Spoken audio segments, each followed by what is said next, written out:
Spacebucks is Sierra's new game of galactic transportation empire building. Following in the footsteps of its precursor, Airbucks, this game brings the problems of transportation into the future and out into space. The story behind the game is that the galaxy was thrown into chaos after the only race with knowledge of how to build faster-than-light engines disappears.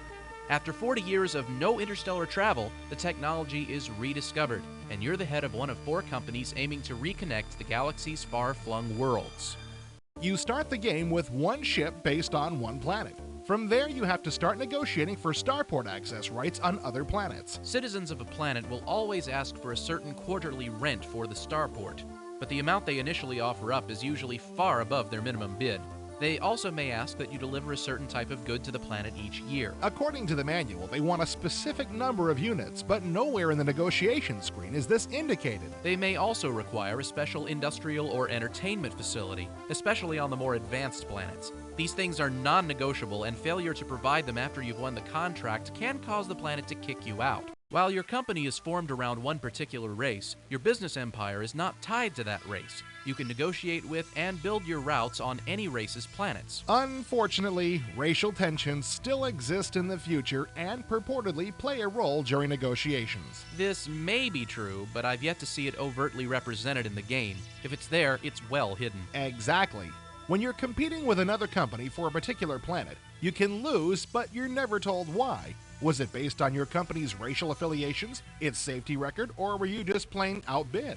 Once you've gotten access to more than one starport, you start setting up your routes. While this is a key part of the game, the mechanics of route management are awkward. You can't easily modify an existing route and usually have to build it all over again. This wouldn't be such a problem if it weren't for the fact that cargo management is intertwined with route management. To maximize your profits, you'll want to change the cargo loadout of a ship for each leg of its route. When you modify a route, it's easy to mess up these loadouts, and if you have to rebuild a route, you have to go back and redo all that route's loadouts. Another flaw is the fact that there seems to be no way to force the transshipment of goods. If you want to get chemicals from A to C, but B also wants chemicals, well, too bad. You'll have to wait for an engine with the range to get your ship directly from C to A. Once you've got the ports and routes skeleton, you'll need the muscle of ships to move the goods. You'll be able to buy standardized ship designs to which you can add weapons and shields. There's also an advanced shipbuilding option, but it was a disappointment. True. The only thing it adds to buying the canned ships is the ability to choose larger hulls before they appear in the canned ship list, and to choose, when they become available, the engine you want in that hull. A nearly pointless ability since you can always retrofit existing ships. In fact, I wish they'd cut the advanced shipbuilder altogether and spend more time on the route and cargo handling interface. Being a transportation tycoon, you'll want to keep a constant watch on all your business activities, and Spacebucks does a good job of providing you the information you'll need to do this. You can get reports on individual ships, or the entire fleet, or all your starports. There are also a variety of company comparison graphs, a statement of profits and losses, and a company evaluation graph. To help your competitiveness and safety ratings, you're given the ability to tweak your relative pricing and the amount you spend on maintenance. Another case where it's hard to see how this affects the game.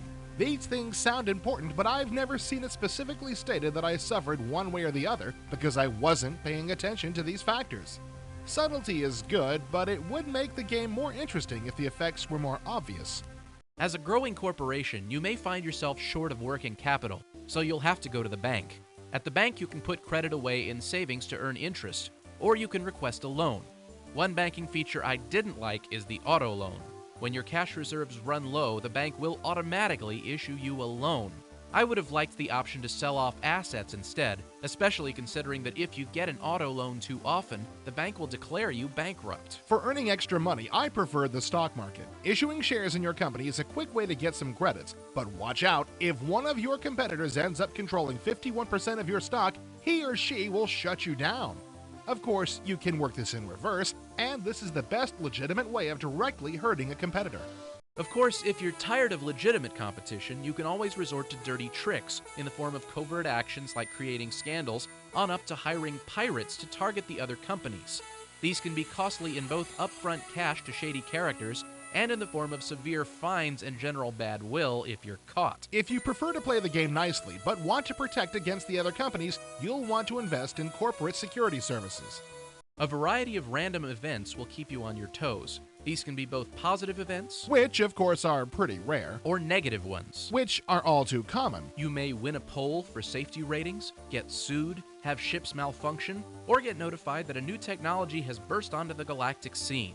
These events tend to just happen. There's little that you can do. Pirate attacks, however, are another story. As corporate CEO, you'll be asked by a threatened ship's captain if you want him or her to fight, flee, try to pay off the pirates, or give up cargo and passengers. Also, wars may crop up around the galaxy, and it'll be up to you to decide to keep sending ships into a war zone. Overall, playing Spacebucks is kind of like juggling. Or monitoring a nuclear reactor. There aren't a lot of different activities in the game, but mess up any of the few you have, and things will get quickly out of control.